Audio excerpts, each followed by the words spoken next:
আমরা যদি পাশ করি, আমি কথা দিচ্ছি এই ফ্যাসিস্ট তৈরির কারখানা পুরা ভেঙে ফেলবো ইনশাআল্লাহ। এবং আগামী ইলেকশনের লেভেল প্লেইং ফিল্ডের জন্য আমি যেটা বলেছি, আপনারা সবচেয়ে গুরুত্বপূর্ণ ভূমিকা পালন করবেন।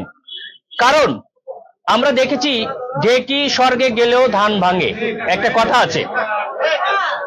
একইভাবে দীর্ঘ 15-20 বছর ধরে আমাদের রাষ্ট্রীয় যন্ত্রের মাধ্যমে ফ্যাসিস্ট সরকার কিছু তৈলবাজ এবং প্রশাসনিক কিছু লোক তৈরি করেছে, যারা এদেশের সুন্দর পরিবেশকে ধ্বংস করার অলরেডি পায়তারা করছে।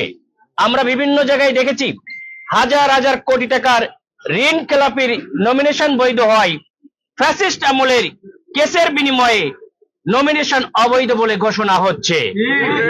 সুতরাং এই ফ্যাসিস্ট আমলের যে একটা কারখানায় যে তৈরি করা, যে ফ্যাসিস্ট যারা তৈরি করে সরকারের মধ্যে থেকে, তারা নতুন করে আবার উজ্জীবনা নিয়ে সামনে কাজ করার স্বপ্ন দেখছে। আমরা অবজার্ভ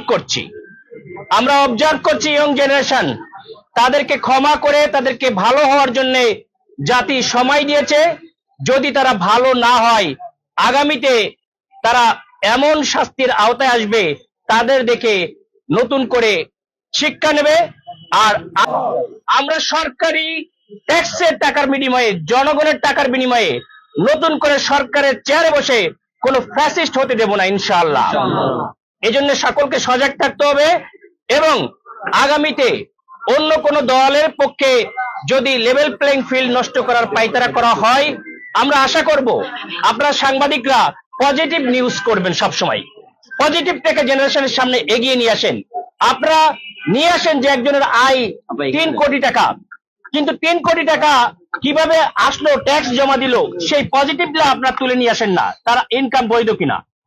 অথচ একজনের আয় হওয়ার কথা ছিল 10 কোটি টাকা, সে দেখায় 1 কোটি টাকা। সে যে সরকারকে ফাঁকি দিচ্ছে কিনা, সাংবাদিক ভাইরা এটা তুলে নিয়ে আসা দরকার ছিল। আপনারা সেটা তুলে নিয়ে আসবেন আমরা আশা করি। একজন ক্যান্ডিডেটের কি কি পজিটিভ দিক আছে, তার পেশা কি আছে, তার ইনকাম সোর্স কি আছে, সে জনগণের জন্য কি করে। সে যদি 10 কোটি টাকার গাড়ি চড়ে, তাহলে তার 1 কোটি টাকার ইনকামে কিভাবে সে 10 কোটি টাকার গাড়ি তোলে, এটা আপনাদের মিডিয়ার মাধ্যমে জনগণের সামনে তুলে ধরতে হবে। আমরা